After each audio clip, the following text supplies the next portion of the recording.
ఈరోజు నేను మన షాప్లో స్టిచ్చింగ్ అనే లెహంగా బ్లౌజులు మోడల్స్ చూపిస్తాను. ఒకసారి చూడండి.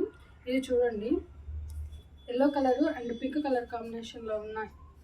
ఈ లెహంగా మనకి కస్టమర్ క్లయింట్ ఇచ్చారండి.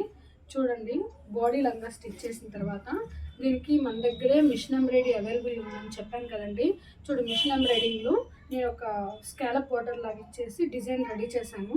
ఇది ఒక ప్యారప్. డిజైన్స్ ఎలా ఉన్నాయో చూడండి. నెక్స్ట్ వన్ వచ్చేపాటికి ఇది కూడా అంతేనండి. లంగా, బాడీ లంగాకి ఇలా కస్టమరే మనకి క్లాత్ ప్రొవైడ్ చేశారు. ఇలా మోడల్స్ మాత్రం స్టిచ్ చేశాము. ఇది ఒక చూడండి, ఇది ఒక మోడల్. డన్. ఇంకొకటి వచ్చేపాటికి ఎల్లో కలర్లోనేనండి. ఇది రెడ్ కలర్ కాంబినేషన్. ఇది స్లీవ్, ఫుల్ స్లీవ్. ఇది కొంచెం కట్ వర్క్ ఇచ్చాము. ఇది ఒక మోడల్ బ్యాక్. నెక్స్ట్ వన్ వచ్చేపాటికి గ్రీన్ కలర్లో ఉంది. లాంగ్ ఫ్రాక్, అదే లంగాని. దీనికి టాజల్స్ అన్నిటికీ వెరైటీగా ఉన్నాయి కుచ్చులు అయితే. దీనికి వచ్చేపాటికి బ్లౌజ్ చూడండి, high collar neck colour neck లాగా ఇచ్చాను. ఈ లంగాలో ఉన్న ప్యాటర్న్ తీసుకొచ్చి ఇక్కడ పెట్టాను. అలాగే కుచ్చు కింద స్కాలప్ బార్డర్.